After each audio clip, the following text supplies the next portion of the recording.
क्या हुआ जब यमुना नदी में डूबते हुए बच्चे को बचाने चले आए साक्षात भगवान श्री कृष्ण। जन्माष्टमी के दिन यमुना नदी के किनारे एक ऐसा चमत्कार हुआ कि वृंदावन के लोग उस चमत्कार को देखकर दंग रह गए, क्योंकि वृंदावन के इतिहास में ऐसा चमत्कार आज तक देखने को नहीं मिला था। दोस्तों, इस अद्भुत चमत्कार को देखकर आपके भी पैरों तले जमीन खिसक जाएगी, तो इस वीडियो को बिल्कुल अंत तक देखिएगा। वीडियो शुरू करने से पहले एक बार कमेंट बॉक्स में जय श्री बांके बिहारी लाल राधे कृष्णा जरूर लिखिएगा। साथ ही अगर आप हमारे चैनल भक्ति इनसाइड पर नए हैं तो चैनल को सब्सक्राइब कर लीजिए और बेल आइकन क्लिक कर लीजिए। तो आइए अब इस वीडियो की शुरुआत कर लेते हैं। दोस्तों, अगर मन में सच्ची श्रद्धा हो तो वृंदावन में विराजमान बांके बिहारी जी हर किसी की सहायता करते हैं।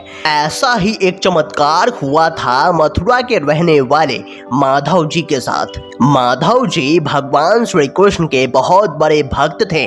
उनका नियम था कि हर रोज सुबह उठकर नहा धोकर तैयार होकर भगवान श्री कृष्ण के मंदिर जाते, उसके बाद ही अन्न का दाना ग्रहण करते। माधव जी के माता पिता भी भगवान श्री कृष्ण के बहुत बड़े भक्त थे, इसलिए उन्होंने अपने बेटे का नाम भगवान श्री कृष्ण के नाम पर माधव रखा था। दोस्तों, माधव जी का परिवार मथुरा में रहता है, जिसमें उनके माता पिता, उनकी पत्नी और एक 5 साल का बेटा भी रहता है। माधव जी की मथुरा में एक फल की दुकान है, जिससे उनका और उनके परिवार का खर्च अच्छे से चल जाता है। माधव जी हर वर्ष जन्माष्टमी के दिन अपनी पत्नी के साथ यमुना स्नान करने वृंदावन जाते थे। पहले वो यमुना में स्नान करते, फिर बांके बिहारी जी के दर्शन कर वापस घर आते थे। हर बार की तरह इस जन्माष्टमी को भी माधव जी अपनी पत्नी के साथ वृंदावन के लिए निकल रहे थे।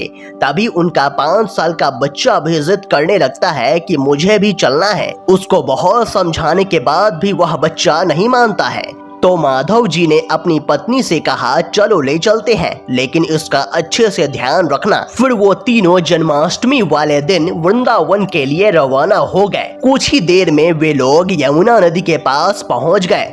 माधव जी हर बार नदीवन के बगल आरती घाट पर ही स्नान करते थे, जहां पर यमुना जी की आरती हुआ करती है। माधव जी ने पत्नी से कहा तुम जाकर पहले स्नान कर लो, तब तक मैं बच्चे का ध्यान रखूंगा। उनकी पत्नी स्नान करके आती है, फिर माधव जी बोलते हैं अब तुम इसका ध्यान रखो, मैं जा रहा हूँ स्नान करने। फिर माधव जी स्नान करने के लिए यमुना में चले जाते हैं। उसके बाद उनकी पत्नी वहीं पर धूप बत्ती और दीपक जलाकर यमुना जी की पूजा करने लगती है। इतने में उनका 5 साल का बच्चा खेलते हुए यमुना नदी की तरफ चला जाता है। माधव जी स्नान कर रहे होते हैं और उनकी पत्नी पूजा, इसलिए दोनों का ध्यान उस बच्चे पर जाता ही नहीं। वह धीरे धीरे उस नदी में डूबने लगता है। तभी उनकी पत्नी को रोने की आवाज सुनाई देती है। वो देखती है वहां पर उसका बच्चा नहीं होता। वह यमुना की तरफ देखती है तो बहुत घबरा जाती है, क्योंकि उसका बच्चा काफी आगे की तरफ डूब रहा होता है। माधव जी को भी तैरना नहीं आता था।